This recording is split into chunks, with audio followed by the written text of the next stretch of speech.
सिद्धेभ्यः। जय श्री ओम नमः सिद्धेभ्यः। जय श्री ओम नमः सिद्धेभ्यः। सर्वमंगलमांगल्यं सर्वकल्याणकारकं प्रधानं सर्वधर्माणां जैनं जयतु शासनं। जैनं जयतु शासनम्।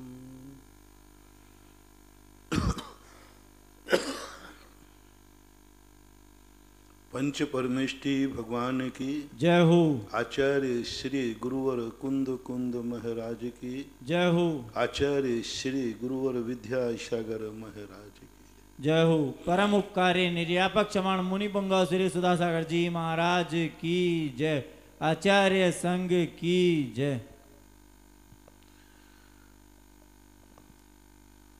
अपन उस संबंध में चर्चा कर रहे थे कल कि हमें उसको संभालना है जहाँ हम रह रहे। हम उनको सबसे पहले उनको संभालना है जिनके बीच में हम रह रहे।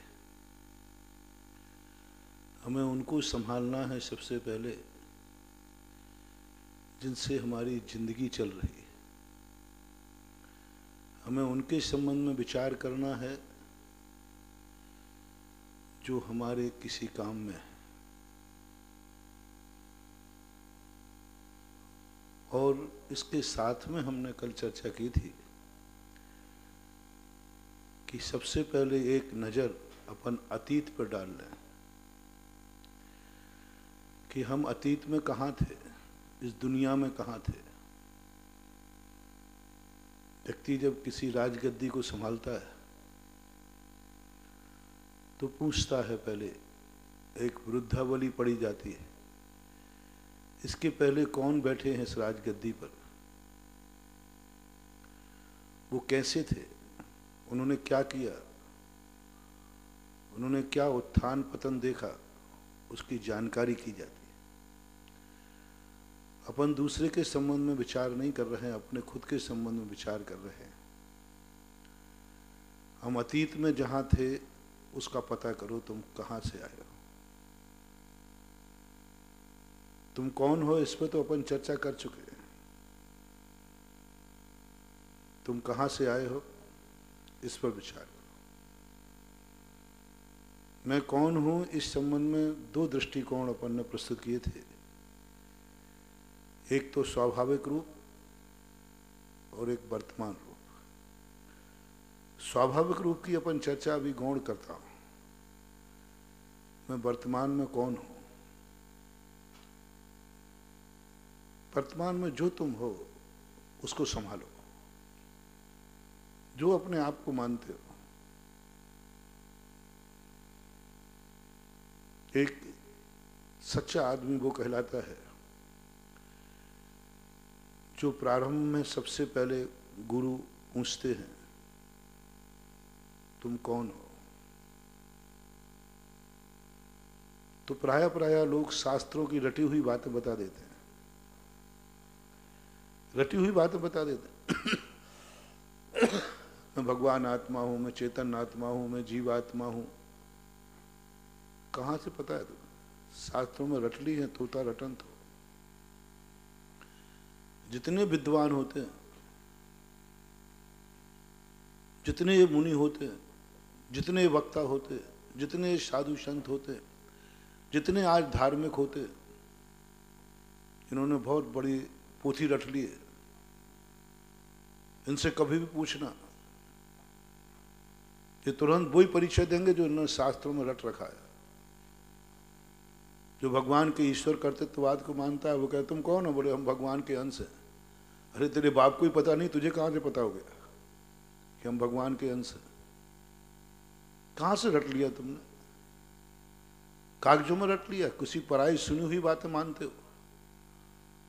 और उसी में हम लग जाते हैं।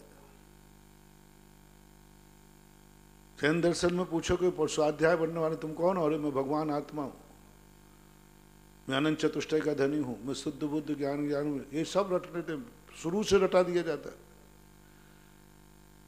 हूं स्वतंत्र निश्चल काम ज्ञाता दृष्टा आत्म राम। अरे कहाँ है वो आत्मा फात्मा? है कहाँ? रटी हुई कागजों में है, किसी ने कह दिया तो अपन ने उसको स्वीकार कर लिया, और हमें कुछ पता नहीं है। बिल्कुल 90% जितना भी धर्म ज्ञान है आज सब रटा हुआ, हमें कुछ भी ज्ञान नहीं है, कुछ भी नहीं, हो ही नहीं सकता। तुम लाख उपाय कर लेना, पर प्रत्यय का ज्ञान हम लेंगे, क्या करेंगे? धंधा करना है, स्वयं की पूंजी नहीं है तो किसी से लेंगे, लेकिन एक बार थोड़ा अपनी दृष्टि तो डाल लो कि स्वयं के पास भी पूंजी कुछ है कि नहीं। शुरू से तुम दूसरे की पूंजी को आधारित होगा। अरे ये तो पहले निर्णय करो कि अपने पास स्वयं की पूंजी कितनी है। जब कम पड़े तो किसी से लेना, कम पड़े तो किसी से लेना, नहीं पड़ेगा तो हम किसी से, यदि तुम्हारा सिद्धांत हो कि मैं किसी से कर्जा नहीं लूंगा तो थोड़ा धंधा छोटा कर लेंगे, हाथ ठेले पर बंजी कर लेंगे, लेकिन थोड़ी स्वयं की पूंजी की तरफ ध्यान रखो। जितने धार्मिक लोग हैं ये सब पर के आश्रित होते हैं, पर की पूंजी पर जिंदगी चला रहे हैं। कोई भगवान भरोसे, कोई गुरु भरोसे, कोई शास्त्र भरोसे, कोई माँ बाप के भरोसे, कोई राजा के भरोसे, कोई सरकार के भरोसे, कोई प्रकृति के भरोसे, सब की, यानी तुम पे खुद का तो भरोसा है ही नहीं कुछ भी। हमेशा सब पे भरोसा है, भगवान पे भरोसा है, अपन सब खुद पे भरोसा नहीं है। गुरु पर भरोसा है, मुझे भगवान पर भरोसा बहुत है कि हमारी जिंदगी में कोई काम नहीं आएगा, भगवान तो आएगा, बहुत गजब का भरोसा है। लेकिन ये भरोसा नहीं है कि जब मेरा कोई काम नहीं आएगा तो मैं खुद तो काम आऊंगा अपने। गुरु का भरोसा है, मेरा गुरु काम आएगा, लेकिन स्वयं पर भरोसा नहीं। शास्त्रों पर भरोसा है, स्वयं पर भरोसा नहीं। दूसरों पर जितना भरोसा अपन कर रहे हैं उतना भरोसा स्वयं पर क्यों नहीं है? दूसरे की तरफ हम जितनी दृष्टि से देखते हैं उतना कभी अपने आप को क्यों नहीं देखते? अपनी पूंजी क्यों नहीं पहचानते? दूसरे के सामने हमारे यहाँ जैनाचार्यों ने बड़ा विचित्र वर्णन किया। उन्होंने कहा देव साध गुरु के अधीन नहीं रखा। बोले तो ये दर्पण है, ये तो कहने में आ रहा है कि हम देव साध गुरु पर सिद्धांत करते हैं, ये तो दर्पण है, इनमें से अपना चेहरा देखो। भगवान को देखने नहीं जाते हैं हम, भगवान इतने निर्मल दर्पण है कि उनमें हमारा दर्पण चेहरा दिख जाता है। गुरु को नहीं देखना है, गुरु में अपना चेहरा देखना है, ये तो दर्पण है। शास्त्रों को नहीं पढ़ना, शास्त्रों में अपनी कथा, अपनी व्यथा देखना है। शास्त्रों की कथा नहीं पढ़ना, उस कथा में अपनी व्यथा देखना, कहीं यही कथा मेरी तो नहीं है। शास्त्रों को पढ़ते समय सबसे पहले व्यक्ति को इन शास्त्रों का ज्ञान पढ़ना पड़ता है। कथाएं पढ़ो, प्रथमानुग को पढ़ो, ये अभव भी पढ़ लेता है, मिथ्या दृष्टि भी पढ़ लेता है। भावलिंगी संत से ज्यादा पढ़ा लिखा द्रव्यलिंगी हो जाता है, लेकिन वो शास्त्रों को पढ़ जाता है। महावीर की कथा क्या है, 63 शलाका के पुराणों की कथा क्या है, रावण की कथा क्या है, राम की कथा क्या है, ये सब रट लेता है। पूरे शास्त्र रट लेता है, पूरे प्रथमान युग की हर कथा को पूछ लो, हर उदाहरण पूछ लो, सब रट लिया अपन ने, सब रट लिया।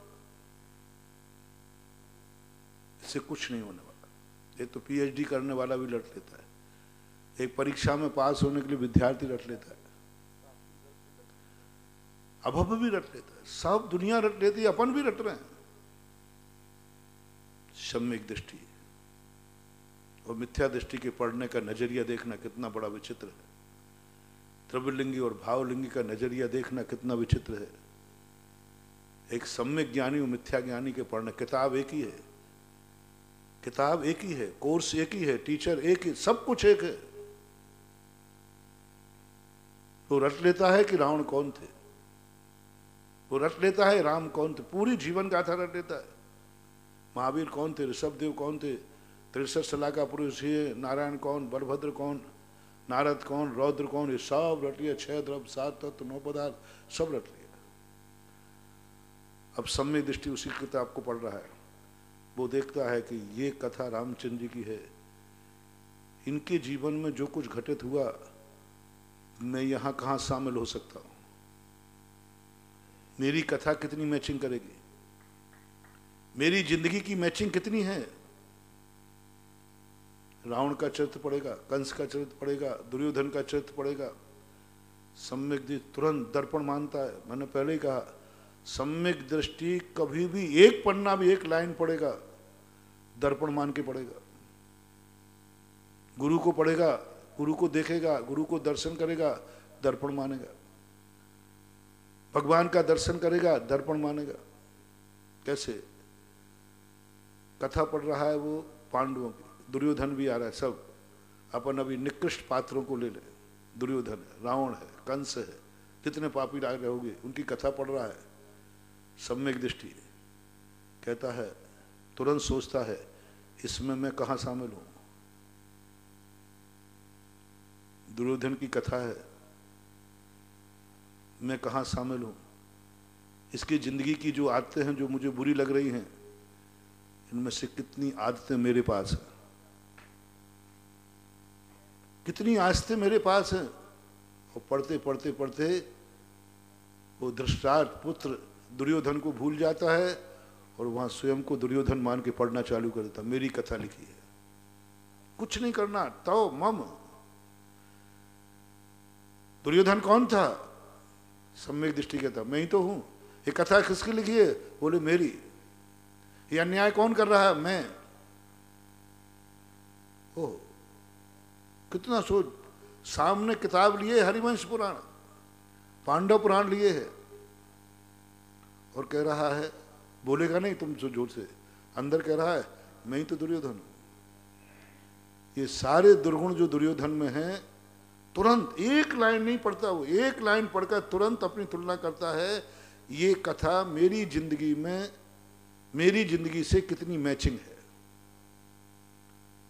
उतना परसेंट। 100% हो गई तो वो दुर्योधन को गायब कर देगा।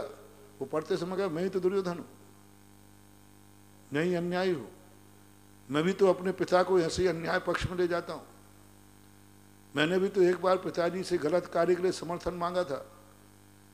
दुर्योधन कहता है धृतराष्ट्र, पिताजी यदि आपने ये कार्य नहीं किया तो मैं मर जाऊंगा। तो सम्यक दृष्टि कहता मैंने भी तो यही किया था, मैंने भी यही तो धमकी दी थी, मैंने भी तो जुआ खेला था। सब कुछ जो जो बुराइयां हैं सब तुरंत।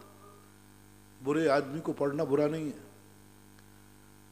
ऐसा कोई भी शास्त्र नहीं है जिसमें बुरे आदमी की चर्चा नहीं हो। वर्तमान युग में ऐसी कोई पिक्चर नहीं जिसमें खलनायक ना हो। खलनायक के बिना पिक्चर का मजा ही नहीं है। कोई भी पिक्चर आज तक खलनायक के बिना नहीं बनती। कोई भी महान आत्माएं जिनके पीछे कोई खलनायक ना हो, ऐसा हो ही नहीं सकता। जितने जितने पारसनाथ हो, जिन जिन के पीछे खलनायक होता है वे महान बनते। जैसे तीर्थंकर पारसनाथ, यदि कमठ नहीं होता तो पारसनाथ इतने महान नहीं बनते। उनको भक्तों ने महान नहीं बनाया, कमठ ने। खलनायक का बहुत बड़ा महत्व होता है। खलनायक हीरो को निखारता है, हीरो को परीक्षा लेता है, हीरो को उज्जवल बनाता है। इतने दुख दे देता है, इतना दुख दे देता है कि फिर हीरो छोटे मोटे दुख आने पर उसको फीलिंग ही नहीं होता, बोले मैं तो इससे बड़े दुख सहन कर लिए। खलनायक ने सिखा दिया सहन करना। खलनायक क्या क्या सिखाता है, मजबूती देता है। और इतने खलनायक उसको जिंदगी में दुख दे देता है, बाद में थोड़े बहुत दुख आते भी हैं तो फिर वो कहता है क्या डरा रहा है तुम? फुलझड़ी की आग से डराते हो तुम क्या मुझे, मैं ज्वालामुखी की आग में लौट आया हूं। किसकी बदौलत? खलनायक की बदौलत। कल कहा था ना, अपना एक दुश्मन की बदौलत। दुश्मन जिसके जितने ज्यादा हों उनको हार्ट अटैक नहीं होता, क्योंकि वो दुश्मन इतने बार वो उसको भय दिखा देता है कि वो मजबूत हो जाता है। दुश्मन हमेशा ध्यान रखना, दुश्मन व्यक्ति अपनी जिंदगी में हमें हार्ट फौलादी बनाता है, फौलादी बनाता है। वो हमारे लिए कभी शांति से रहने नहीं, खाने भी नहीं देगा शांति से, सोने भी नहीं देगा, सब तरफ वो हमें फौलादी बनाएगा, मजबूत बनाता है। कल कहा था मैंने, दुश्मनों को मित्र दुनिया में मिले या नहीं मिले, दुश्मन जरूर बना के रखना, एक दुश्मन जरूर बना के चलना। मित्र तो बहुत बना लिए, ये धोखेबाज होते हैं, दुश्मन हमारे लिए बहुत कुछ देता है। आप देखना, किसी दिन तुम्हारे लिए सामायिक बैठ रहे हो और तुम्हें मालूम है कि ये श्रावक, ये मुनि, ये व्यक्ति हमारा दुश्मन है, ये सामायिक नहीं करेगा, मेरी सामायिक देखेगा ये। उस दिन आपकी सामायिक देखना कितनी अच्छी होती है। वो अच्छी सामायिक किसी कारण हुई कि अभी हाल में बेचारा ये बेटा है ससुरा, अभी हाल मेरी वीडियो बना लेगा, देखो ये, उस दिन अपन अकड़ के बैठेंगे। उस दिन अच्छी सामायिक किसने होगी?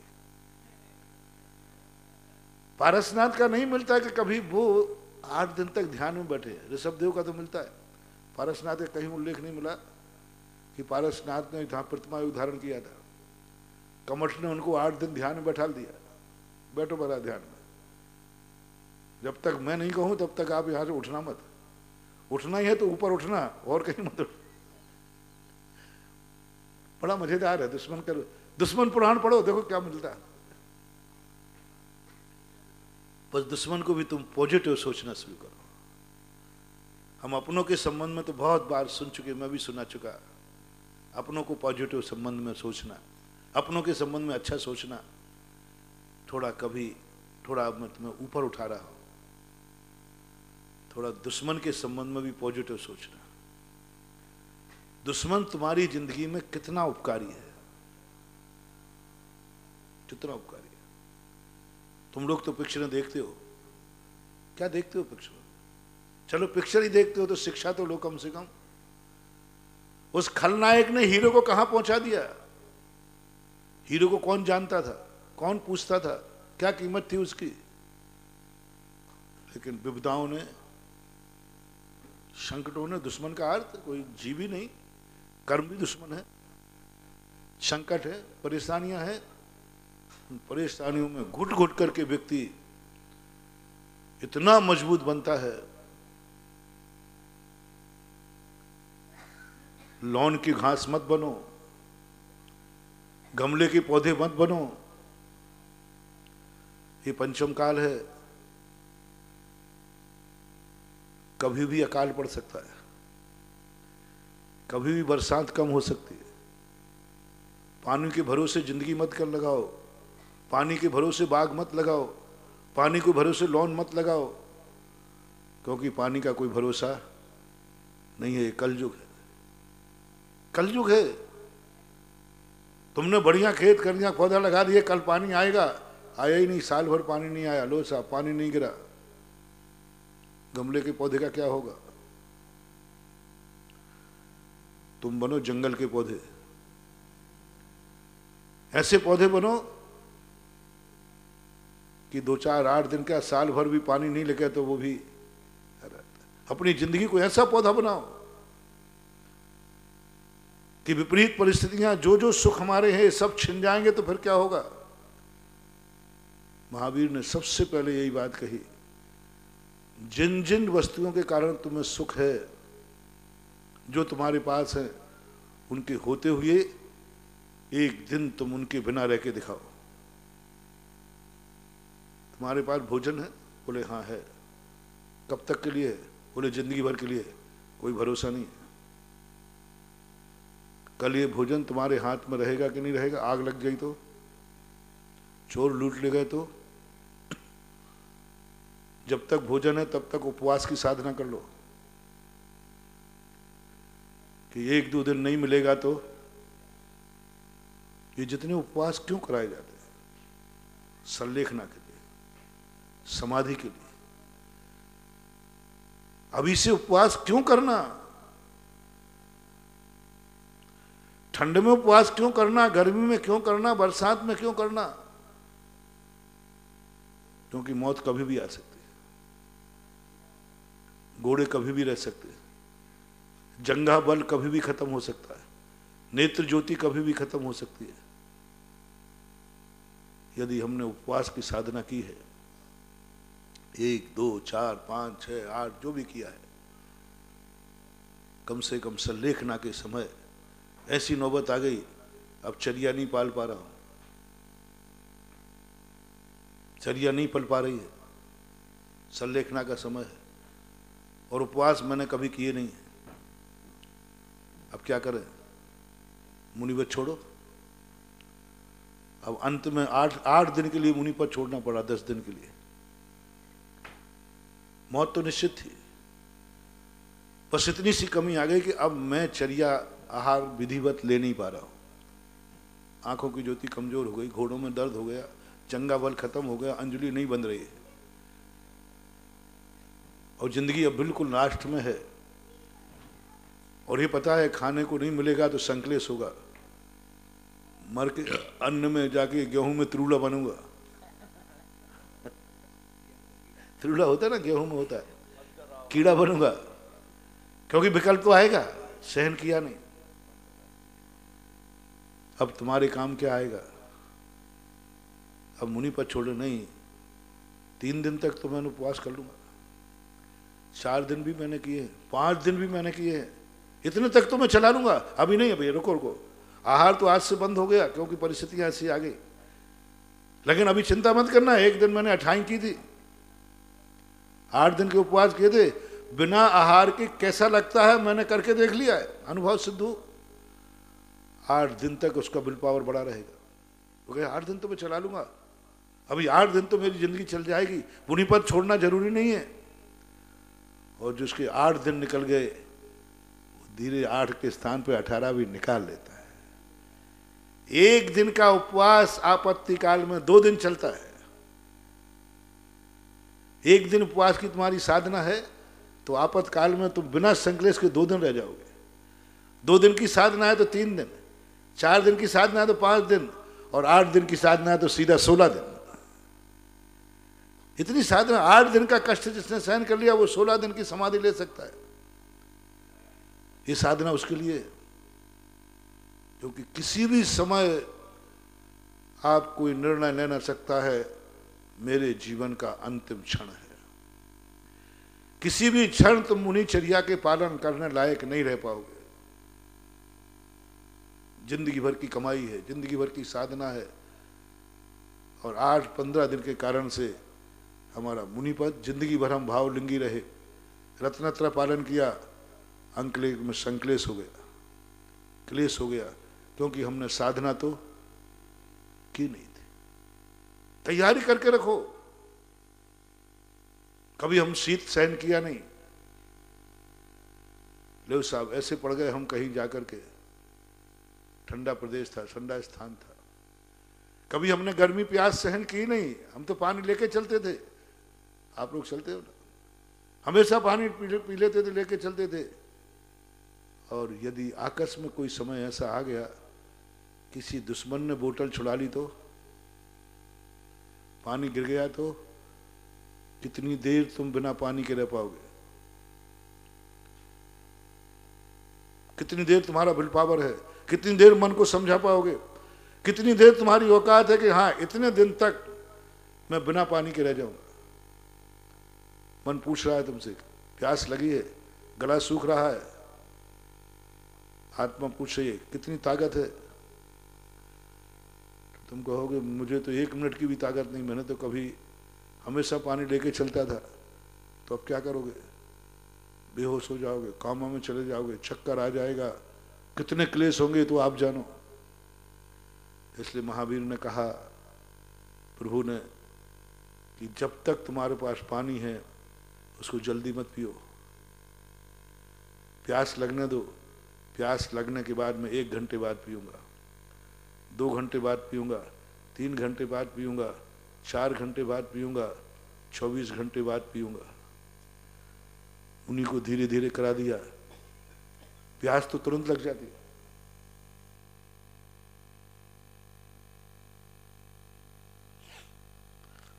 आहार के बाद तुरंत प्यास लगती है। तो क्या क्या बताऊं। गर्मी के दिनों में आप उपवास करके देख लो ना, उपवास करके दूसरे दिन पानी थोड़ा थोड़ा पीता, फिर वो गला सूख जाता है। फिर तुम्हारे चौके से संसाला तक आता हूं, प्यास लग जाती, गला सूखने लग जाता है। बुरी हालत होती है गर्मी में। बिहार में अंतराय के बाद फिर आहार करके देखो क्या होता है। उपवास के दूसरे दिन आहार देखो क्या होता है। उपवास के दिन जितना भी ले लो सब आते फिर ज्यों कहते हो, फिर गला सूखता है, प्यास लगती है। महावीर ने कहा प्यास लगते हुए, पानी होते हुए कितने घंटे की साधना है। हम लोगों को 24 घंटे का तो उन्होंने मार्शल लागू कर दिया है। महावीर जानते थे कि भोजन करने के बाद प्यास लगती है। लगती है कि नहीं, आप लोग बोलो ना। और बाफला और खाए हो तो, और बाटियां और खाई हो तो, पूरी कचौड़ी और खाई हो तो, है? जो जो तुम वो सब खाए हो, फिर क्या होगा। और तुम खिलाते हो। और महावीर जानते थे इनके भगत बहुत हैं, इसके भगत बहुत हैं, माल टाल खिलाएंगे। तो उन्होंने पहले ही कह दिया तुझे माल टाल खाना है, भक्तों की भावना रखना है। मैं क्या करूं, मेरे भक्त लोग मानते नहीं है, ऐसे गिड़गड़ाते हैं, ऐसे कहते हैं तो रखना पड़ते। अच्छा ठीक, कोई बात नहीं। महावीर कहते मैं तुझे डांट नहीं रहा हूं, डांट नहीं रहा हूं। क्या क्या लेके आए हो। बोले ये दिया है सब भक्तों ने। तो ये तुमने क्यों लिया। मैं क्या करूं महाराज जी, भगवान ये लोग मानते ही नहीं है, जबरदस्ती डालते। और एक आध सोर्स में खड़ा और हो जाता है सपोर्ट करने वाला, महाराज ले ले थोड़ा सा ले ले। कल जो मेरा उपवास के दिन कह रहा महाराज ले सपोर्ट और करा, मेरे सपोर्ट में तो नहीं, उनके सपोर्ट में बोलता है ले लो महाराज थोड़ा सा ले लो, थोड़ा सा। हमने भगवान से कह दिया, भगवान ले लिया। अब इन्हें जबरदस्ती इनकी भावना भी तो रखना है। इनकी आत्मा बड़ी दुखी पाती है। महाराज जी बड़ी उससे बनाया था मैंने, आपके कहने के ढंग इतने होते हैं कि करूं क्या। महाराज जी बड़ी भावना से बनाया है, बड़ी भावना से बनाया है, थोड़ा तो ले लो, इतना सा तो ले लो, हम कैसे खाएंगे, प्रसाद बना दो। पता नहीं क्या क्या कहते हो आप लोग। तो भगवान में पिघल गया। अब भक्त गिड़गड़ा रहा है तो इतना तो महाराज जी व्यवहार बनता है। अच्छा कोई बात नहीं, मैं मना नहीं कर रहा हूं, खूब खूब बाफला खा जम के, जितना भक्त खिला उतना खा, खूब खा। बाटियां खाओ, बाफला खाओ, पंगोड़ी खाओ, कचौड़ी खाओ, पूड़ी खाओ, जो तुझे खाना है खाओ। भक्त का भावना रखना है ना, भक्त को नाराज थोड़ी करना भगवान। और ये आत्मीयता से देता, भक्ति से तो रखनी पड़ेगी। ठीक है जो तुझे खाना है खा, लेकिन पानी 24 घंटे के बाद मिलेगा। अब क्या कर दिया। अब बोलो सारे मालटाल खाने के बाद पानी मिलेगा कल, और कल का भी भरोसा नहीं है। अलाभ हो जाए, अंतराय हो जाए, कोई चौकई वाला नहीं रहे। क्यों नहीं हो सकता है। कई बार शास्त्रों में ऐसे वर्णन आते हैं। मेरे ही साथ एक बार हुआ, लगभग संभवतः 87, 88, 87 की लगभग घटना है। गांव का नाम नहीं बता रहा हूं। एक स्थान पर 2 दिशाएं पड़ती थी, एक मंदिर का उस तरफ बाजार और एक मंदिर का स्टेशन रोड, दोनों तरफ पड़ते थे। तो मैं 2-3 दिन से बाजार तरफ जा रहा था और इधर कोई जा ही नहीं पा रहा। हम 2 महाराज थे उस समय, एलक जी महाराज थे, निसंग सागर जी, चौके बहुत थे। तो उन लोगों ने कहा कि देखो महाराज जी तो 2 ही हैं, अपन लोग खड़े, ऐसा करो एक दिन इस तरफ वाले लगाएंगे, एक दिन इस तरफ वाले लगाएंगे। उनकी मीटिंग हो गई। तो उन्होंने कहा ठीक है, कल बाजार वाले लगाएंगे, स्टेशन वाले नहीं लगाएंगे, परसों स्टेशन वाले लगाएंगे, बाजार वाले नहीं लगाएंगे। और उसी दिन हमने सोचा, बहुत दिन हो गए स्टेशन तरफ नहीं गए, 2-3 दिन हो गए। तो मैंने भगवान के सामने प्रतिज्ञा ही ली कि आज स्टेशन तरफ ही हार लूंगा। मैं चला गया। अब लोगों ने कहा महाराज जी उधर मत जाओ, उधर मत जाओ। मैंने कहा पता नहीं क्यों मना कर रहा है। मैंने कहा इसलिए मना कर रहा है कि इनके चौके इस तरफ होंगे। अब हमें तो जो ही डाउट होता है। चले गए, पूरे स्टेशन तक घूम आए, एक भी चौका नहीं। मैंने कहा क्या हो गया? मैंने कहा कोई किसी इस मोहल्ले में मर गया, कोई मौत हो गई है। तभी तो इतने चौके लगे थे, रोज कहते महाराज जी आप इस तरफ आते ही नहीं, इस तरफ आते ही नहीं। और आज कोई चौके नहीं, कोई मौत हो गई, कोई बड़ा सुआ सूतक हो गया। अब लेकिन मेरा नियम उसी तरफ। अब मैं लौट के आया, महाराज जी इस तरफ चौके आज का प्रस्ताव। मैंने कहा भैया आज मेरा उसी तरफ का नियम था, उपवास हो गया। नियम उसी तरफ का लिया था कि मैं इस तरफ ही जाऊंगा। अब श्रावकों को मालूम नहीं था, हमें श्रावकों का नियम मालूम नहीं था। साधु तो ऐसी स्थिति बन सकती है, अब तुझे जो खाना हो सो खाओ। हमारे महावीर स्वामी बहुत बहुत कूटनीतिज्ञ थे, बहुत कूटनीतिज्ञ।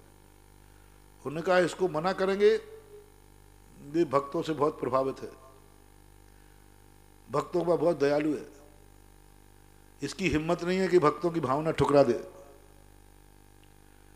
इसमें इतनी ताकत नहीं है कि भक्तों की भावना ठुकरा दे। इसको तो नोट लगा दो बस, ठीक है, तुझे जो खाना है खा, पानी 24 घंटे बाद मिलेगा। और जितनी गरिष्ठ चीजें होती हैं उनके ऊपर तुरंत पिया हुआ पानी काम नहीं करता है, कितनी पी लो। वो तो जब पछती है तब पानी चाहिए। अब लो 24 घंटे याद करो, और कल का भी भरोसा नहीं, देख ले। बस ये जैसे ही तुम लोग माल दिखाते हो ना, महाराज जी थोड़ा महावीर कहते देख पानी देख लेना, महावीर तुरंत घंटी दे दे, ये माल दिखा रहा है ना, ये दिखा रहा है ना, जो तली हुई वस्तु दिखा रहा है, देख ले पानी कब मिलेगा। बस अब बोलो मैं अपनी चिंता करूं कि तुम्हारे पे दया करूं।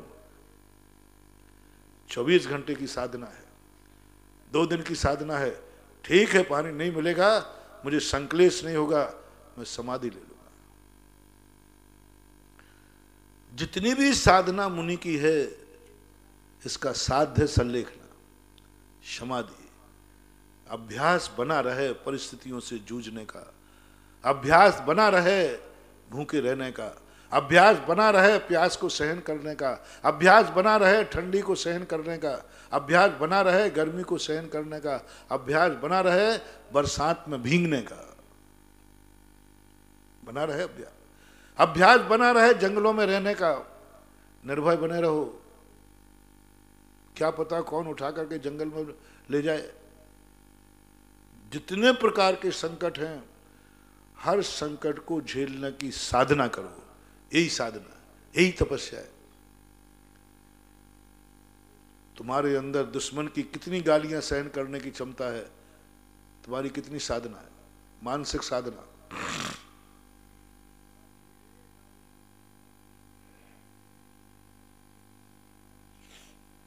मानसिक साधना, सम्यक दृष्टि का पहला प्रसम भाव। कितनी गालियों तक तुम क्रोध नहीं करोगे। अपना खुद का रिजल्ट खुद बनाओ, कितनी गालियों तक दुश्मन की। सोचो कितनी गाली देगा वो, तब तक तुम्हें क्रोध नहीं आएगा। और कौन सी गाली तक क्रोध नहीं आएगा, गालियों के नाम भी लिख लेना। गालियां, कुछ गालियां तो अपन को पता ही रहती हैं, ये गाली दी, ये गाली दी, ये गाली दी, इस गाली पर महाराज मैं क्रोध नहीं करूंगा। उसने कहा क्यों रे? तो क्रोध नहीं करूंगा। ऐ साले क्रोध नहीं करूंगा। कौन सी गाली पे क्रोध आएगा तुम्हें, वो भी टिक कर लेना। महाराज जी यदि ये गाली दे दी, हाँ कई लोग कहते हैं तू मुझे जो कह रहा था मैं सहन कर रहा था, तू मेरे बाप पे गया, तू मेरे माँ के बाद गया, माँ का दूध पिया हो तो, और फिर तो क्रोध आपे से बाहर। कभी ये चिंतन करो, गाली पुराण पढ़ा करो थोड़ा। तत्व चिंतन क्या है? ये 6 द्रव्य 7 तत्व ही रट मरते रहो। कुछ आत्मा का चिंतन। पूर्व कोटि वर्ष तक लोग अपने आत्मा का चिंतन करते रहते हैं। क्या करते हैं? आत्मा ये 2.5 अक्षर का है, आ चा और मां, बस और है क्या? नहीं, यही साधना है। गाली पुराण, क्रोध पुराण।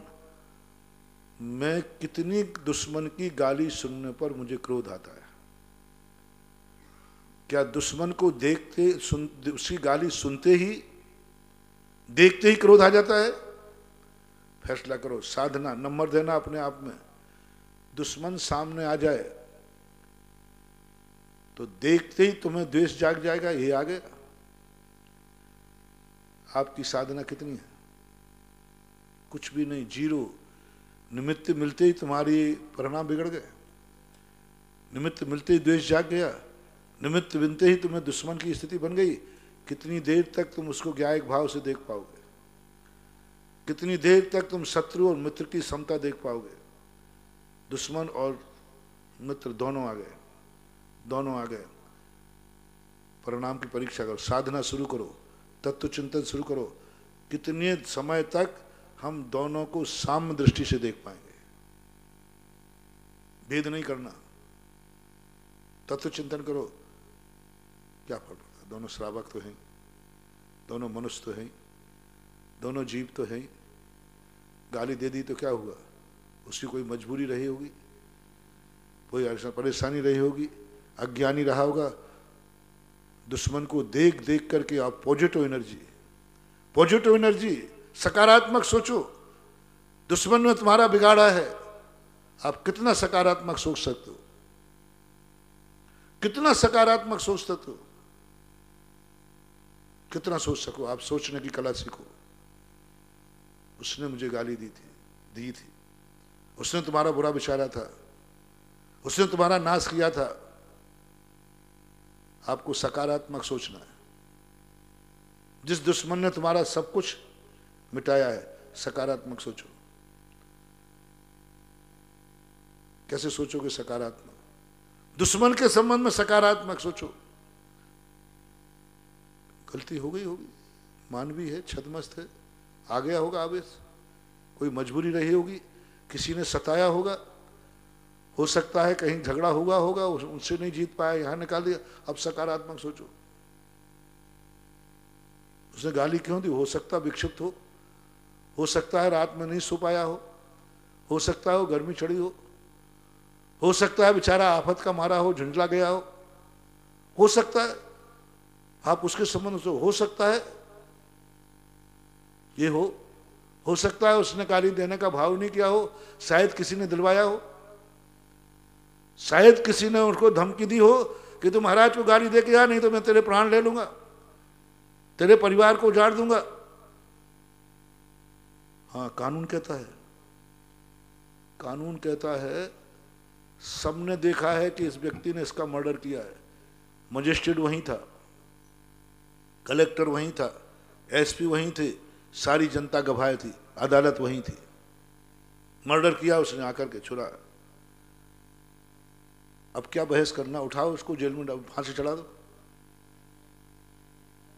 फांसी चढ़ा दो। सबने देखा, कलेक्टर मजिस्ट्रेट सबने देखा, सबके कोई गवाह की नहीं, हजारों गवाह देने को तैयार। हाँ, मेरे सामने मर्डर किया, मजिस्ट्रेट कहता, एसपी कहता, कलेक्टर कहता, राष्ट्रपति वहीं खड़ा, महाराज भी वहीं खड़े, सब खड़े, सब कह रहे हाँ इसने मर्डर किया है। कानून कहता है अभी सजा नहीं मिल सकती। कानून कहता, सारी दुनिया कह रही मर्डर किया है, कानून कहता अभी सजा नहीं मिल सकती, धारा लागू नहीं हो सकती। पहले उसको बुलाया जाए, उसको रिमांडर पे लिया जाए। उसने ऐसा क्यों किया? मर्डर तो किया है, मर्डर तो किया है। तुरंत इसको चेक किया जाए, पता चला ये शराब पिए था, धारा कम हो गई। इसने मारा नहीं है, ये होश में ही नहीं था, होश में ही नहीं था। आप देखना जितने गुंडे लोग होते हैं ये शराब पी के मारते हैं, ये नियम से शराब पी के मारते हैं। किसी को मारेंगे उस दिन शराब जरूर पिएंगे, क्योंकि शराब पीकर मारने वाले को फांसी नहीं होती, कानून में है, क्योंकि वो होश में नहीं था। और उन्होंने, अब देखो ये छूट दी गई थी किस लिए, और लोगों ने इसका दुरुपयोग कर लिया, शराब पी के मारते। कानून अलग धारा लागू, फिर उसने कहा साहब मैं क्या करता, फलाने व्यक्ति ने मेरे बच्चे को पकड़ लिया था, बोले उसको मार के या नहीं तो मैं तेरे बच्चे को मारूंगा, तेरे परिवार को मार दूंगा। और वो गुंडा है, मैं अपने बर्बादी के कारण, मैं अपने परिवार को बचाने के कारण से मैं क्या करता बताइए साहब। बच्चे को मार डालता, वो मेरे घर को लूट देता, आग लगा देता, उसके कहने पर मैंने मारा है। अब धारा कितनी कम हो गई? मारा तो है, पक्का है, मारा तो है, पक्का है। पागल था, जांच में आया पागल था, डिप्रेशन में था, उसको यही पता नहीं मैं किसको मार रहा हूं, उसको यही पता नहीं कि मैं किसको मारा। इससे क्या दुश्मनी है? कोई दुश्मनी नहीं। मारा है? बोले हाँ मारा है। पागल हो गए। पागल के लिए कोई कानून नहीं है। पागल को इतनी कानून है कि ये दोबारा घटना ना कर दे, उसको सजा नहीं होती। पागल को कोई सजा नहीं होती, डिप्रेट व्यक्ति को कोई सजा नहीं होती। यदि कितना ही मर्डर किया हो, यदि डॉक्टर लिख के दे दे कि ये पागल है, बरी करना पड़ेगा। तो इसलिए आपको देखना है, आपको समझना है कि दुश्मन की कितनी भी गाली पड़ने पर हमारे मन में देखते ही हम कितनी देर सहिष्णु रह सकते हैं, कितनी देर हमारा प्रसम भाव की परीक्षा करो। प्रसम प्रसम प्रसम भाव अपन खूब चर्चा कर चुके। परीक्षा करो, दुश्मन सामने आया है, सर्वनाश करने वाला। पॉजिटिव थिंकिंग, प्रसंभाव तुम्हें कायरता का प्रतीक नहीं है। प्रसंभाव करने वाले के महावीर स्वामी, तुम कितना पॉजिटिव सोच सकते हो, कितना पॉजिटिव सोच सकते हो, सोचो।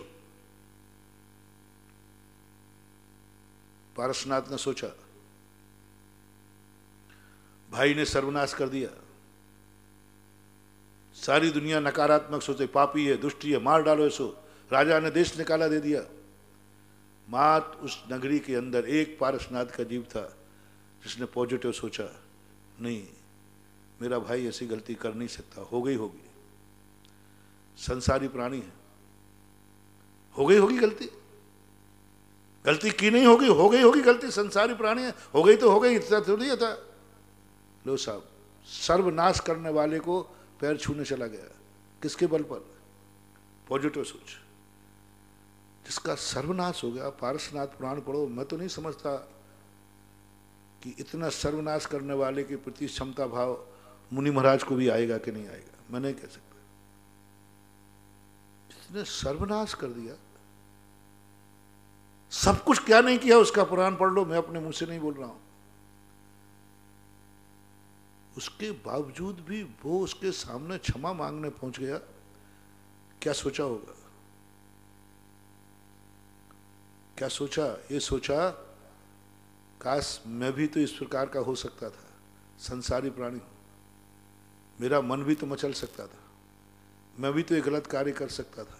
हो गया, कोई घटना दुर्घटना रही होगी, कोई कर्म का आवेग रहा होगा, कर्म का एक आवेग रहा होगा, कर्म की चपेट में आकर, हो सकता है पूर्व भाव का इनका कोई संबंध रहा होगा, पूर्व भाव का कर्म ने ऐसा करा डाला। पूरा का पूरा पारसनाथ पॉजिटिव थिंकिंग में चले गए, अपने भाई की गलती मानने को तैयार नहीं है। नहीं, वो मेरे भाई से कर्म ने कराया होगा, कर्म ने कराया होगा, भाई तो कर ही नहीं सकता, उसने कर्म ने दे, कर्म है दुष्ट। जैसे आप लोग अपने बेटे को कभी गलत कार्य, नहीं हमारा बेटा तो कर नहीं था, उसका फलाना दोस्त उसने कराया होगा, उसने कराया होगा, उसने कराया होगा, मेरा बेटा तो कर ही नहीं सकता। हर माँ यही चाहती, जब पहली बार गलत करे, पिता तेरे का नहीं, मेरा बेटा गलत नहीं कर सकता, किसी ने धमकाया होगा, किसी ने उसको भड़काया होगा, भोला है ना, भोला। हाँ, हर माँ को अपना बेटा भोला लगता है, भोला, और मालूम नहीं है कि यही गोला है। हर माँ को बोला रहे ना, मेरा बेटा तो कर ही नहीं सकता गलती, वो तो किसी ने भड़का दिया उसको, किसी ने उसको कर दिया होगा, इसलिए उसने ऐसा किया। ये माँ की पॉजिटिव थिंकिंग, माँ की पॉजिटिव थिंकिंग। जैसे माँ की पॉजिटिव थिंकिंग है, ऐसे ही तुम्हारा सर्वनाश करने वाले के पास आप कितनी पॉजिटिव थिंकिंग कर सकते हैं। तत्व दृष्टि लोग कहते तत्व दृष्टि क्या है, लोग कहते चिंतन क्या करूं, कितना चिंतन करूं।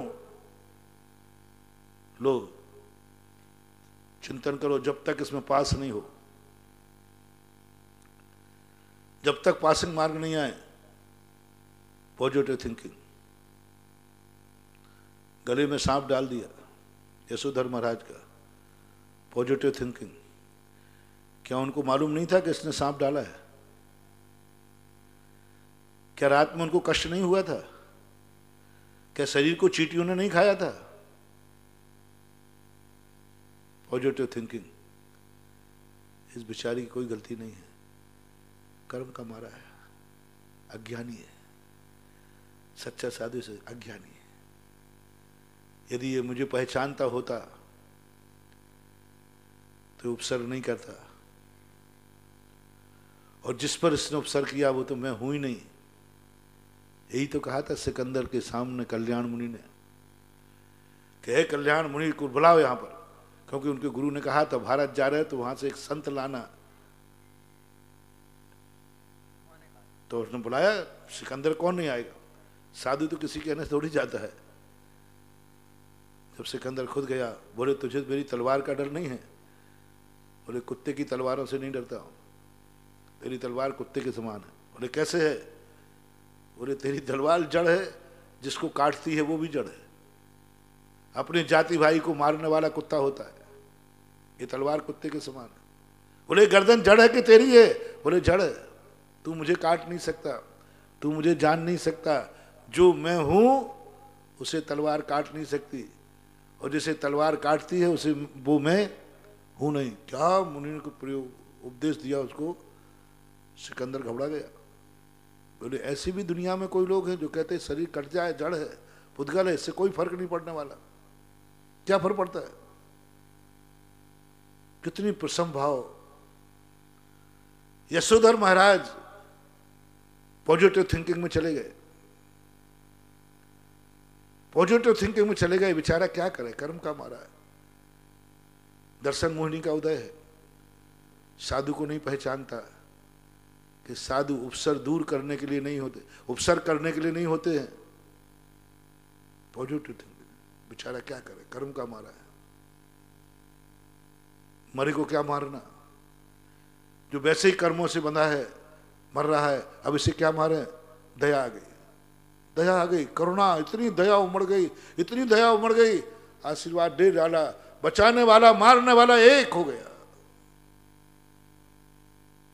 बचाने वाले पर थोड़ी तो हर्ष होना चाहिए? नहीं, इसने क्या किया? पुण्य कर्म का उदय था मेरा।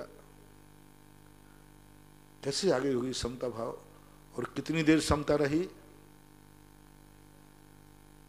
पहले क्षण में भी समता, आखिरी क्षण में भी समता। यह है महाराज, यह है साधु पद, यह है सज्जन पद, यह है सम्यक दृष्टि का पद। अब आइए यशोधर महाराज का हमने उदाहरण दे दिया। गृहस्थ बस, तुमने कहा महाराज वो महाराज थे इसलिए मैंने गृहस्थ का उपदेश दे दिया। पारसनाथ तो गृहस्थ थे कि महाराज थे? गृहस्थ। चलो तुम्हारे घर से ही तुम कितने प्रसन्न भाव हो। भाई ने तुम्हारा सब कुछ बिगाड़ दिया, सब कुछ नाश कर दिया, तुम्हारा सकारात्मक सोच से नकारात्मक सोच, और तुम्हारा नाश किया भाई ने। सारा हिस्सा उसने रख लिया, सारी संपत्ति उसने रख ली, तुम्हें कुछ नहीं दिया। सकारात्मक सोच बना सकते हो? पारसनाथ की पूजा करना अलग चीज है, और पारसनाथ को समझना, अनुकरण करना अलग चीज। पूजा तो अपन कर लेते हैं, स्तुति अपन कर लेते हैं, लेकिन पारसनाथ बनना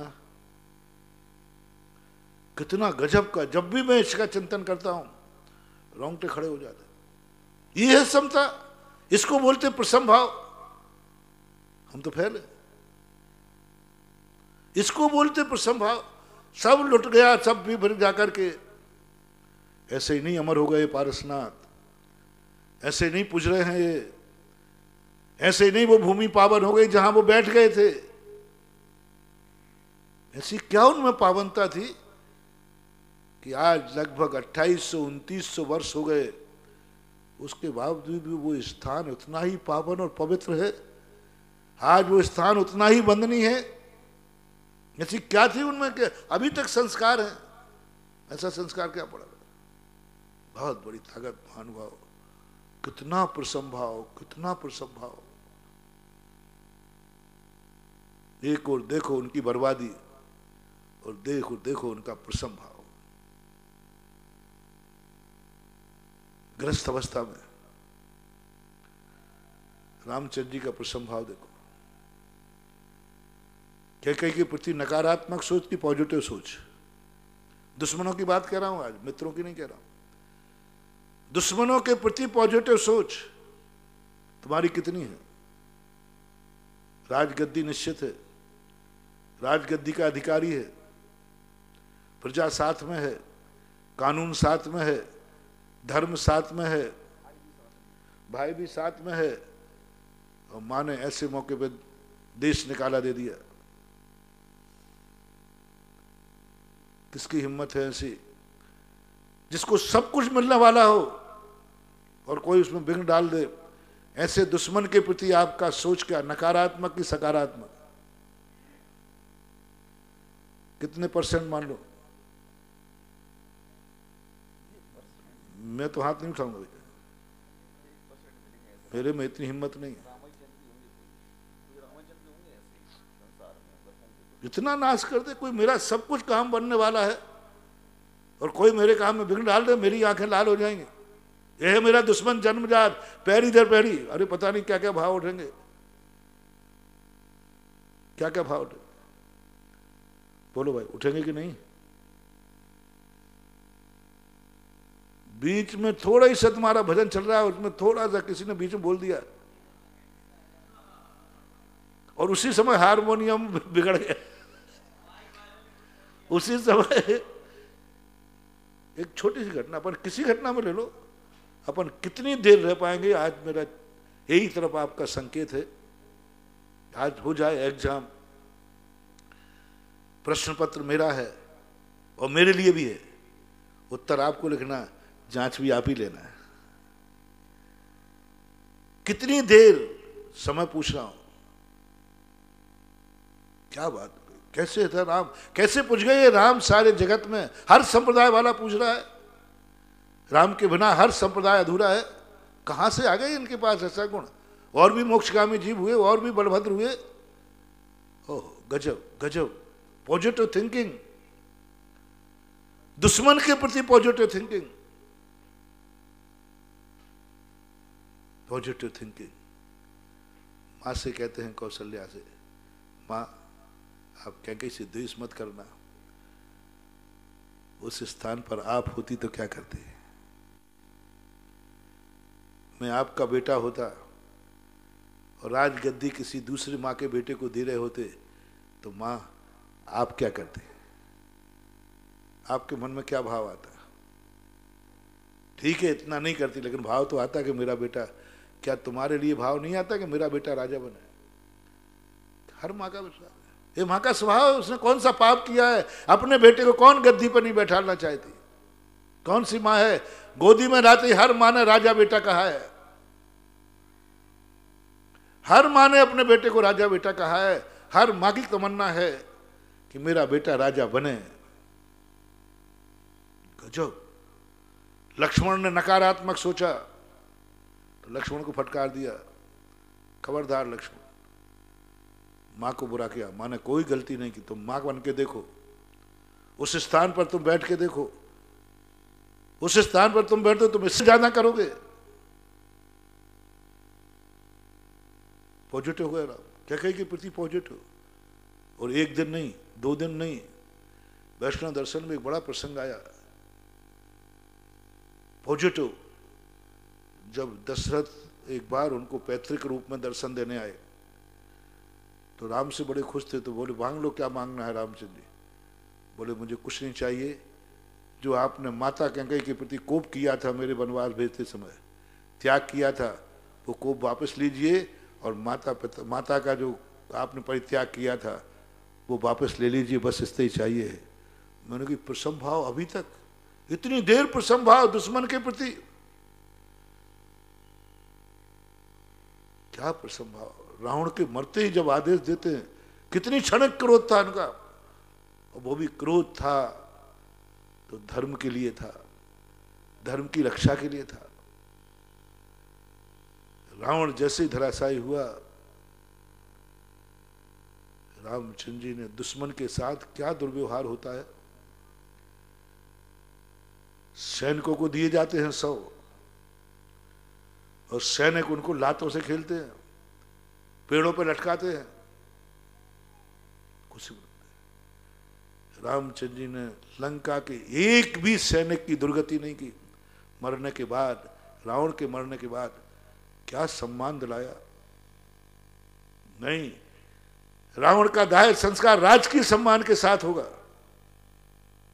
राजकीय सम्मान के साथ जब आदेश देते हैं, उसकी अर्थी राजकीय सम्मान के साथ निकलेगी। जाओ विभीषण, लक्ष्मण को भी कह दिया, जाओ, हमारी दुश्मनी रावण से नहीं थी। क्रोध, इतना छोटा सा क्रोध, इतने छोटा सा क्रोध, क्रोध आया भी तो बस इतनी देर के लिए, पाप खत्म हो गया, क्रोध खत्म हो गया। क्रोध पापी से था कि पाप से? क्रोध पापी से था कि पाप से? पाप से।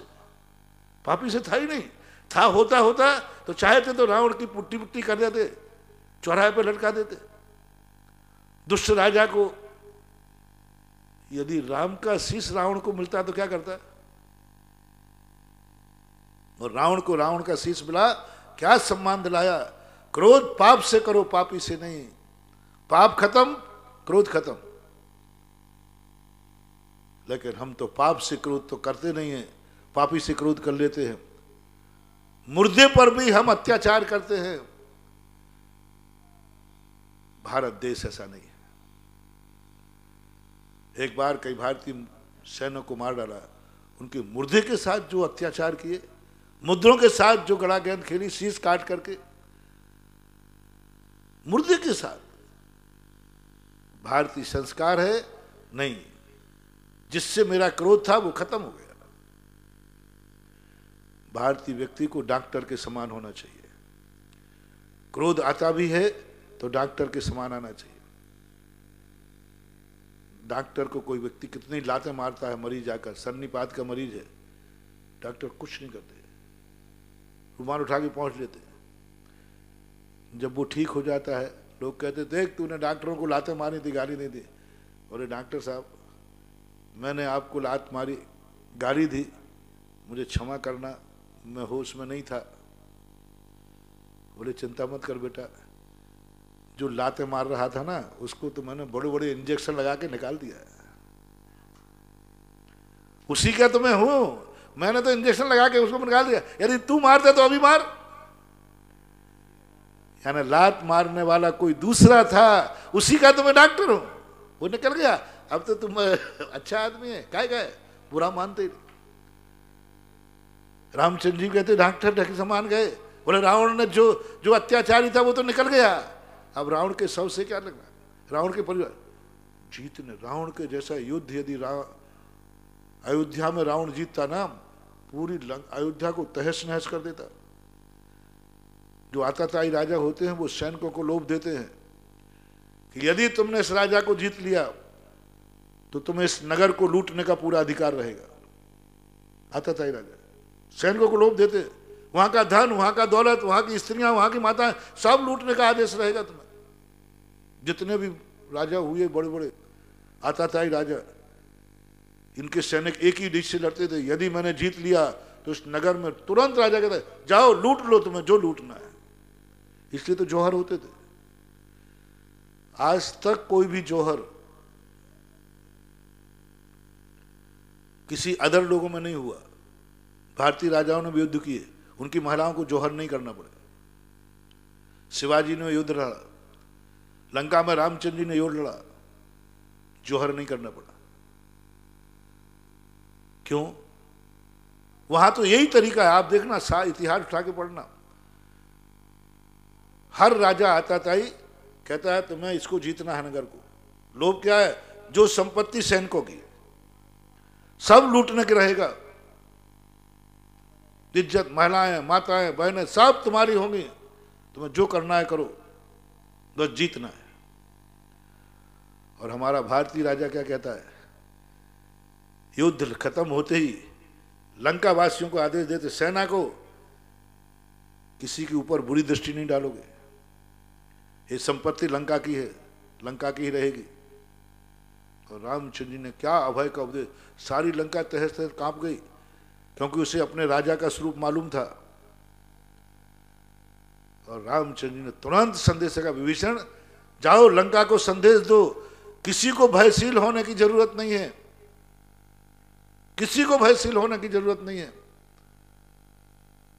सब लोग जैसे थे वैसे ही रहो, मानव हो मानव रहो। अभय का संदेश जो जैन दर्शन में भी आया, वैष्णव दर्शन में भी आया, क्या अभय का संदेश दिया है, क्या मंदोदरी को उपदेश दिया है। मंदोदरी के लिए माता कहा रामचंद्र जी ने, हे देवी, हे माता।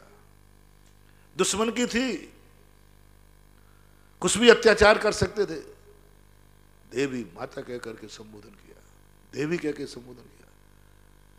मैंने मारा नहीं है, मुझे मारना पड़ा। मेरा लंका से कोई द्वेष नहीं है, मेरा लंका से कोई लोभ भी नहीं है कि मैं लंका का राजा बनना चाहता था, नहीं। लंका का राजा लंका का व्यक्ति ही बनेगा। आज तक किसी ने युद्ध जीत करके हारने वाले को राज्य नहीं लौटाया। एक तो बाहुबली थे, दूसरे रामचंद्र जी थे। वो और कुछ करे या नहीं करे, लेकिन आधीन तो कर ही लेते थे। आज से तुम मेरे अधीन रहोगे, टैक्स भेजोगे। ये तो हुआ है कि राजा दूसरे राज्य को जीत करके उन्हीं के बेटे को बैठा देता और कहता ये राज्य मेरे अधीन रहेगा। पांडवों ने कई बार किया था, अधीन करते गए, उन्हीं को बैठालते गए। चक्रवर्ती भी यही करता है, अधीन करता है, उन्हीं को बैठालता है, अधीन करके टैक्स लेता है, बैठ लेता है, अधीनस्थ के लिए। रामचंद्र जी ने कहा नहीं, लंका अयोध्या के अंडर में नहीं रहेगी, लंका से कोई टैक्स नहीं जाएगा, लंका की संपत्ति लंका में रहेगी। मैं लंका जीतने नहीं आया था, मैं अधीन करने नहीं आया था, मैं तो एक पाप का नाश करने आया था। बस सब कुछ एक इतना सा भी अधीनता नहीं गई।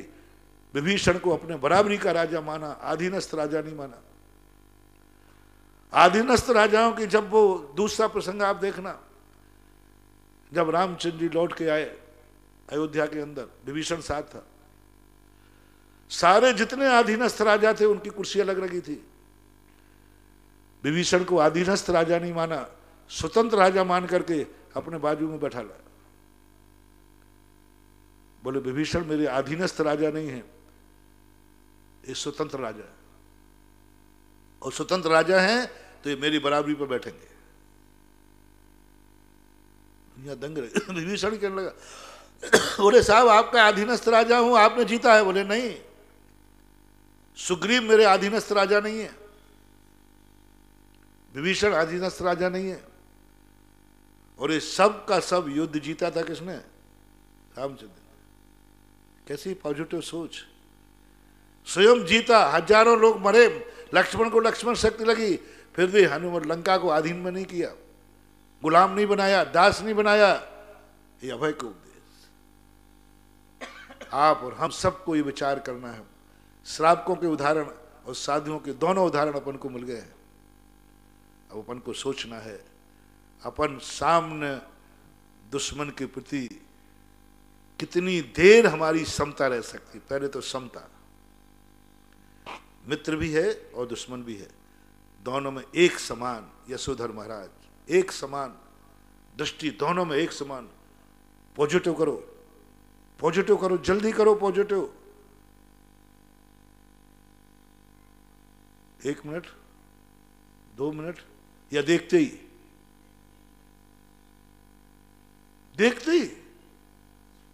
देखते ही मन में भाव आ गया, अरे ये दुश्मन है, इसने, अरे अपनी कुंडली आ जाती पूरी याद, इसने ये किया था, इसने ये किया था, इसने आ गया यहां पर।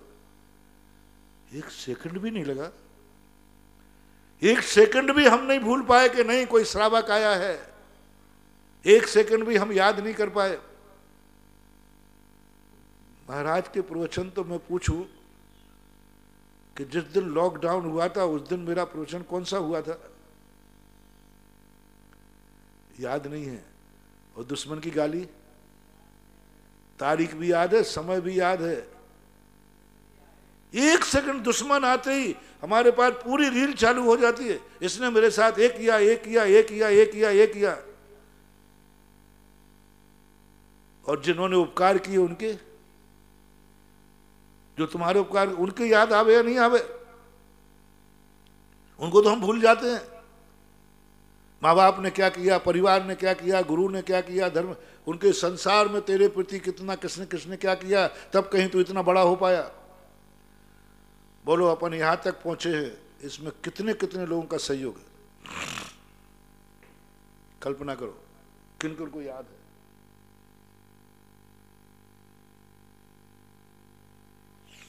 आज अपन जहां भी हैं, मैं यहां हूं, आप वहां हैं, आप वहां, जो जहां है, यहां तक पहुंचाने में आपकी जिंदगी में कौन कौन का सहयोग रहा है? लिस्ट बना पाओगे? हमें लिस्ट बनाना पड़ेगी पहले तो चौके वालों की, किन किन ने आहार दिया है, किन किन ने किया। गुरु की लिस्ट बनाना पड़ेगी, गुरु ने कैसे पढ़ाया लिखाया। फिर जन्मदाता की बनाना पड़ेगी, फिर कर्मों की बनाना पड़ेगी। उपकारी हैं, पूर्व भव में मेरे कर्मों ने कितना साथ दिया कि मुझे मनुष्य बनाया, आर्यखंड में बनाया, जैन कुल में बनाया। ये सब किसके उपकार हैं? कर्मों के उपकार हैं। फिर बाद में यहां आने के बाद किन किन के उपकार हैं, याद है लिस्ट? याद है? नहीं है। कितने कितने उपकार हैं, याद है? नहीं है। दुश्मनों के नाम याद हैं? बोले हो। दुश्मन ने कब कब क्या किया है वो याद है? अरे महाराज जी अभी याद है। कब क्या क्या दिया था उसने, कौन सी गाली दी थी, गाली नंबर भी याद है। क्या हो गया अपन को? अपने उपकारियों को तो हमें याद नहीं है, हमारे ऊपर जो उपकार हुए हैं वो तो याद नहीं है। हमें दुश्मनों और दुश्मनों की बातें याद रहती हैं। यही हमारा दुर्भाग्य है, दुर्भाग्य। हो सके महानुभाव साधना करें, सोचें एकदम। कितनी देर? 1 मिनट कर लो, 1 मिनट कर लो। 1 मिनट के बाद हम क्रोध करेंगे, 1 मिनट के बाद दुश्मन मानेंगे, 1 मिनट, 2 मिनट, धीरे धीरे साधना करो, साधना करो। सुधरना, सोचना पड़ेगा, चिंतन करना पड़ेगा। गुस्सा आएगा नहीं, कोई मजबूरी रही होगी, दे दी थी उसने गाली, रही होगी, रही होगी। बस ऐसा चिंतन करते जाओ। और जिस दिन कम से कम इतना तो पहुंच ही जाए पंचम काल में कि हमारा प्रसम भाव 48 मिनट तक दिख जाए, जघन्य सामायिक तो हो जाए, जघन्य सामायिक तो हो जाए। हम तो सामायिक में भी प्रसम भाव नहीं कर पाते। सामायिक में भी दुश्मन की याद आ जाए तो सामायिक छोड़ देंगे, नमोकार मंत्र की माला छोड़ देंगे, साम दृष्टि छोड़ देंगे और हम आर्त रौद्र ध्यान में चले जाएंगे। हमें उसी का ध्यान चालू हो जाएगा। हम बैठे थे आत्मा का ध्यान करने और ध्यान कर बैठे दुश्मन का। हम ध्यान करने बैठे थे भगवान का और कर रहे हैं दुश्मन का। एक सामायिक काल तक के लिए, एक 48 मिनट तक के लिए हमें प्रसम भाव चाहिए। यदि इतना भी अपन जीत गए तो पंचम काल का धर्म को स्वीकार करना हमें सफल हो गया। 33 नंबर मिल जाएंगे। 48 मिनट भी यदि हम क्षमता भाव में रह पाए, प्रतिकूल परिस्थिति मिलने पर हम अपने आप को संभाल पाए। ये तो मानसिक बात हुई। परिस्थितियों में भी ऐसे, कितनी देर तक तुम प्रतिकूल परिस्थितियों में घबराओगे नहीं? कितनी परिस्थितियों में, हर चीज में मानना, जो जो चीजें तुम्हारे सुख के साधन हैं वो चीजें तुम्हें नहीं मिले तो कितनी देर तुम समता में रह पाओगे? फैसला कर लो। जो जो चीजें हैं, जिन जिन कार्यों से तुम्हें सुख मिल रहा है, ये सारे कार्य यदि तुम्हारे से हट जाएं, कौन से कार्य में कितनी देर तुम शांत रह पाओगे? परिवार सारा, परिवार चला गया तो कितनी देर शांत रह पाओगे? मकान जायदाद, शुरुआत कराई जैनागम ने रोटी से। सबसे ज्यादा निकटवर्ती सुख देने वाला कौन है? प्राण बचाने वाला अन्न और जल। बाकी सब बिनापन रह जाते हैं, जी जाते हैं। मैं सोचता था कि जैन दर्शन में सबसे ज्यादा आहार पानी पर ध्यान क्यों दिया जाता है?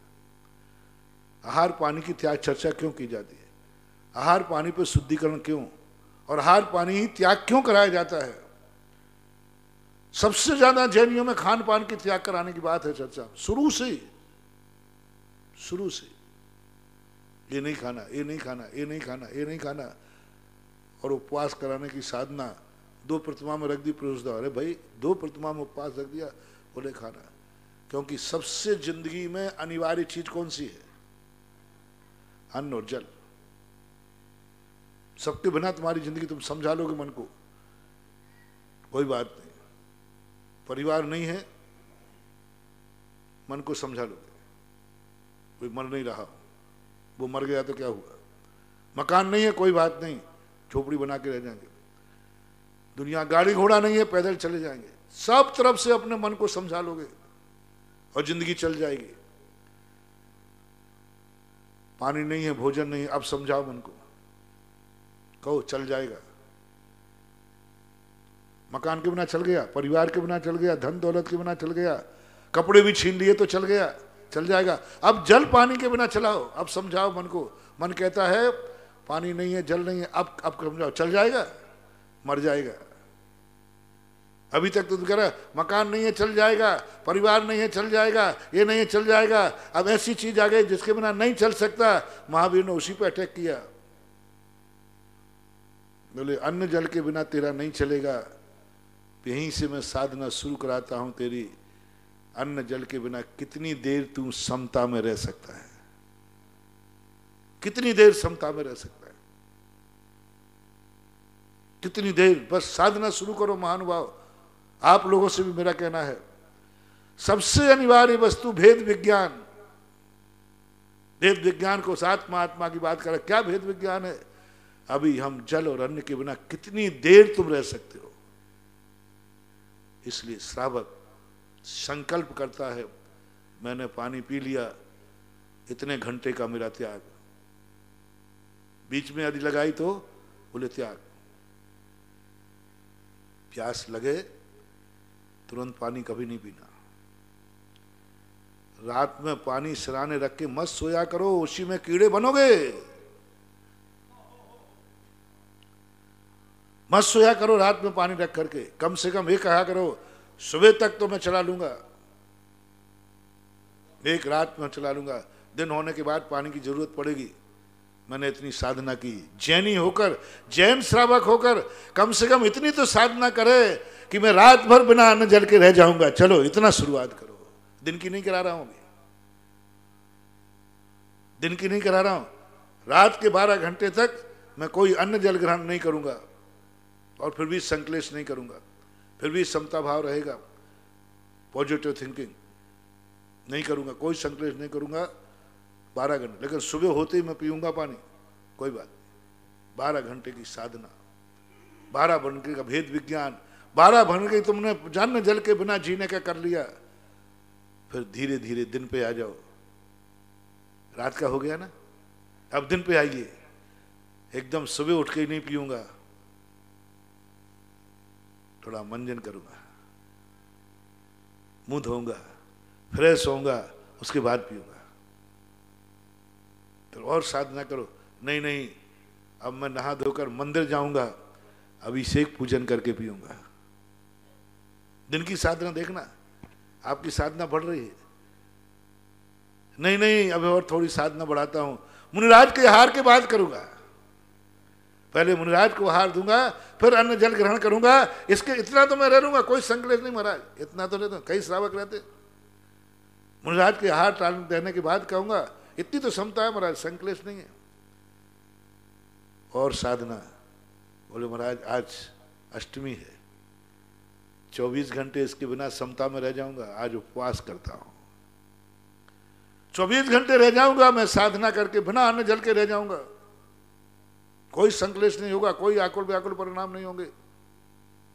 एक दिन होगा, फिर कभी भाव आया नहीं, बेला महाराज, बेला तेला चोला बढ़ा रहा है। अब जिसने बढ़ा दिया, देखना किसके लिए था, जो अपना प्रसंग चल रहा था, अंत में समाधि का समय आ गया, प्राण निकल नहीं रहे हैं और संयम पल नहीं रहा है, और अन्न जल के बिना, अन्न जल ले नहीं सकते, अन्न जल लूं तो शरीर की क्षमता नहीं है, चलिए अगर अब कितने दिन की हिम्मत है तुम्हारी, ये काम आएगी संलेखना के समय। इतने दिन तक मैं रह सकता हूं, विल पावर कोई बात नहीं, 8 दिन तक चल जाएगा, मैं 8 दिन के दिन बिना अन्न जल के रह सकता हूं।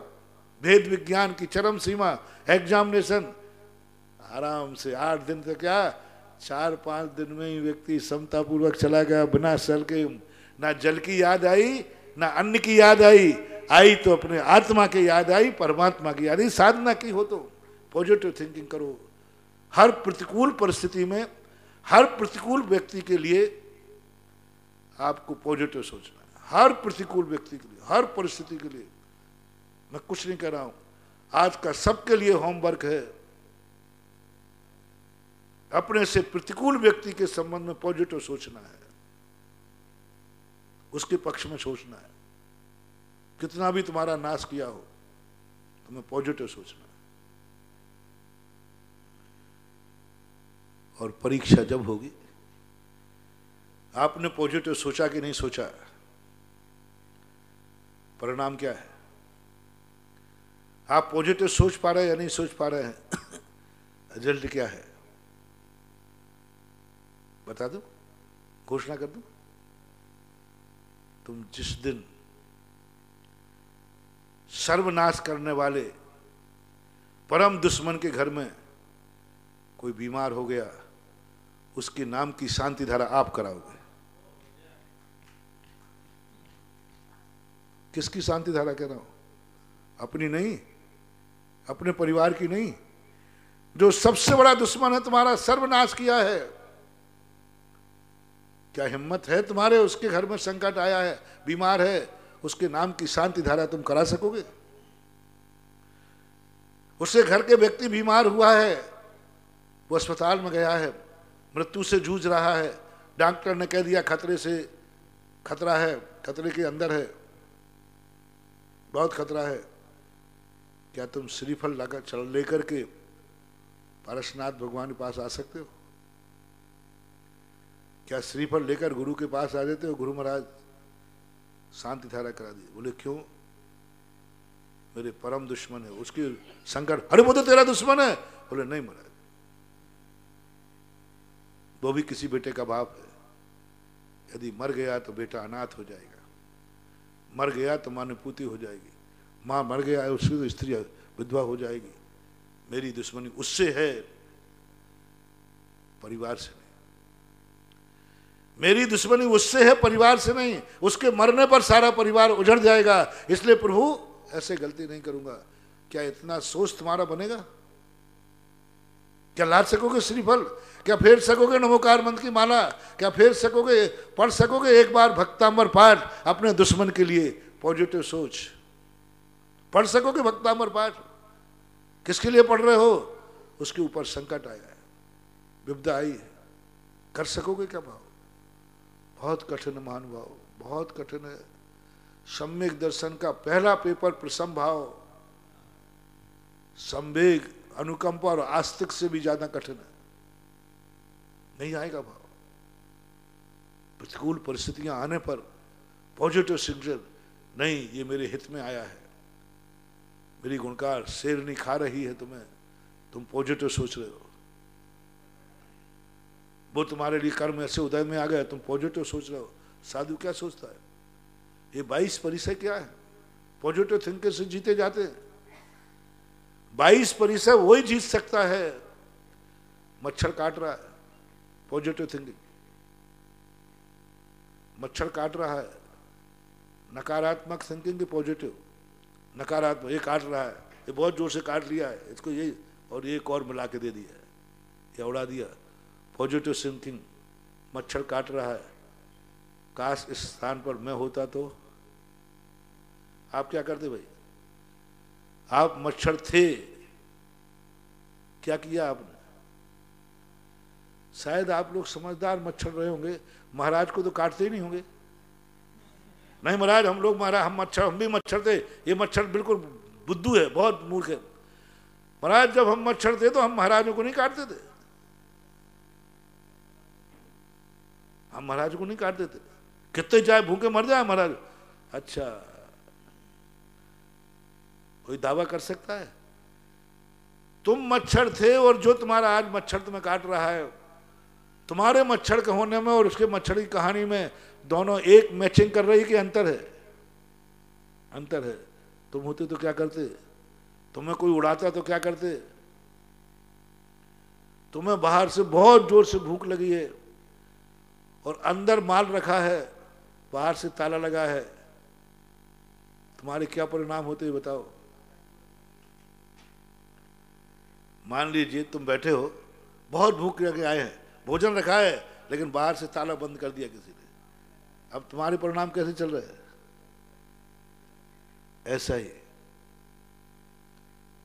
बेचारे मच्छर भूखे, उनको खाना नहीं मिला और तुम उनके खाना हो और तुम चारों तरफ से बोलो अलाउट, क्या बोलते? अलाउट, अलाउट, मच्छरदानी लगा ली, मच्छरदानी ठीक है, चारों तरफ से अपन ने पैक कर ली और बेचारे भूखे भन बनाते आ रहे हैं।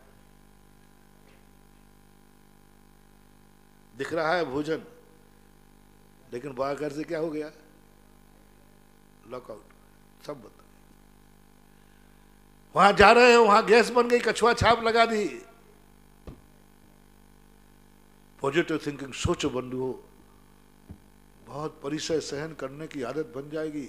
पॉजिटिव सोचो, जब काश 1 मिनट पॉजिटिव सोचो, देखो आपको क्या बनता है।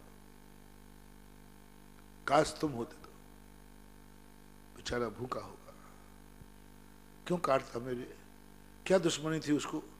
और मुझे पहचानता कहाँ है वो तो अपनी भूख पहचानता है, वो तो भोजन पहचानता है, उससे ज्यादा उसको बेचारे को कोई ज्ञान है ही नहीं। इसको क्यों मारूं मैं? क्या अपराध किया है इसने? मैं इसके प्राण क्यों ले लूं? हाथ नहीं उठेगा आपका, देखना ना। बस पॉजिटिव थिंकिंग कर लो, हर परिस्थिति में, हर स्थिति में, हर जिंदगी के साथ उसमें एक बार अपने लिए। तो जब जब अपने जीवन प्रवचन के प्रारंभ में अपन ने कहा था, हम दुनिया के बीच में, जिनके बीच में रह रहे हैं, जहां अपन को रहना है, उसको चारों तरफ से पॉजिटिव थिंकिंग से भर दो। दुश्मन को भर दो, दुश्मन के घर में भर दो, भर देना, देखना क्या तमाशा होता है। रोना पड़ा, राम नहीं, कैकेयी को रोना पड़ा, कैकेयी को रोना पड़ा, पश्चाताप करना पड़ा। ये तुम्हारी पॉजिटिव थिंकिंग का कमाल है। लेकिन अपने बंदे नकारात्मक ऊर्जा जल्दी भरी है, अपन हर प्रतिकूल परिस्थिति में उत्तेजित हो जाते हैं। कानों में, इसी बार कानों में, कितनी देर आप कानों में अपनी बुराई सुनने की क्षमता रखते हैं? कितनी देर, कितनी देर, कितनी क्षमता है तुम्हारे में कि कोई कुछ सुनाया जा रहा है, गाली, बुरे शब्द, निंदा सुनाया जा रहा है, कब तक नहीं भड़कोगे आप? ये कानों की साधना, इंद्रिय निरोध। कर्ण की साधना क्या है? इसमें रुई लगा दूं? नहीं। कितनी देर तक हम कानों में सुनकर के अपने आप के परिणामों को संभाल सकते हैं, उतनी देर आपका इंद्रिय निरोध है, बाकी नहीं है। इंद्रिय निरोध का अर्थ बंद करना बिल्कुल भी नहीं है। जब तक तुम्हारे कानों में सुनते सुनते क्रोध नहीं आए, आकुल व्याकुल परिणाम नहीं हो, तब तक कर्ण इंद्रिय निरोध है। मुख का कितना निरोध है? कितनी जल्दी, कितनी देर में तुम बड़बड़ाने लग जाओगे? कितनी देर तुम मौन रह सकते हो? कितनी देर मौन रह सकते हो? दोनों आ गए, मित्र और दुश्मन दोनों आए, अपना व्यक्ति भी आया, परा भी आया। कितनी देर तक आप मौन रह सकते उनसे बोले बिना? रिश्तेदार है, ब्याई जी है, भक्त है, बहुत मुश्किल से आया, अमेरिका से आया, और आज तुम्हारा मौन है। कितनी देर मौन रह पाओगे? महाराज बोलेंगे नहीं, कागज पेन से तो लिख ही देंगे। बोलेंगे नहीं, पेन से। कितनी देर मौन रह पाओगे? समता रखना है दोनों पर, रह के दिखाएं, देखें कितनी देर मौन रहते। मौन का नियम तोड़ देते हैं, मौन लिया हुआ नियम तोड़ देते हैं। मित्र को तोड़े या नहीं तोड़े, दुश्मन के लिए तो बड़बड़ा जाएंगे, बड़बड़ा जाएंगे। हाँ, मैंने एक महाराज को देखा था, महाराज की एक ब्रह्मचारी से खटपट हो गई। वो पूरी सामायिक में बड़बड़ाते रहे, शाम की रात की सामायिक थी। तो मैंने क्या हुआ, उसको देख लूंगा, उसको देख लूंगा, उसने ऐसा किया, उसने ऐसा किया, उसने क्या किया, कल सुबह देखूंगा मेरे को। और मैंने कही रात में कौन बोल रहा है कमरे में? महाराज बड़बड़ा रहे थे, वृद्ध महाराज थे, नाम वाम मत पूछा करो। मैंने कही देखो कितना मौन, रात्रि का मौन है, दुश्मन सामने नहीं है, मात स्मृति है, बड़बड़ा रहे। मौन तोड़ दिया, मौन लिया हुआ तोड़ देते हैं। दुश्मन सामने आ जाए, कहे भैया तुम्हारा मौन है, काहे का मौन है, पहले उसको निपटाने दो, बाद में देखूंगा मैं। हमारे शिविर में अक्सर कर होता है, हम रात्रि में बच्चों को मौन दे देते और सुबह आते ही पर्ची, महाराज इसने मेरे से ये कहा, मेरे से ये कहा। तो मैंने कहा कैसे, मौन तो था। फिर उनसे पूछते हैं, और महाराज उसने ऐसा कहा तो काय का मौन है, मैंने बोल गया। आज अपनी साधना तपस्या जहाँ अपन रहते हैं दुनिया को, वो कैसी होना चाहिए, क्या होना चाहिए, और अपन को इस दुनिया में कैसे रहना है, इस संबंध में अपन ने चर्चा की महावीर भगवान ने की। परम उपकारी निर्यापक क्षमण मुनिपुंगा श्री सुधासागर जी महाराज की जय। जिन वाणी के ज्ञान ते सूझे लोकालोक, सो वाणी मस्तक नमो सदा दे थू डोक। हे जिन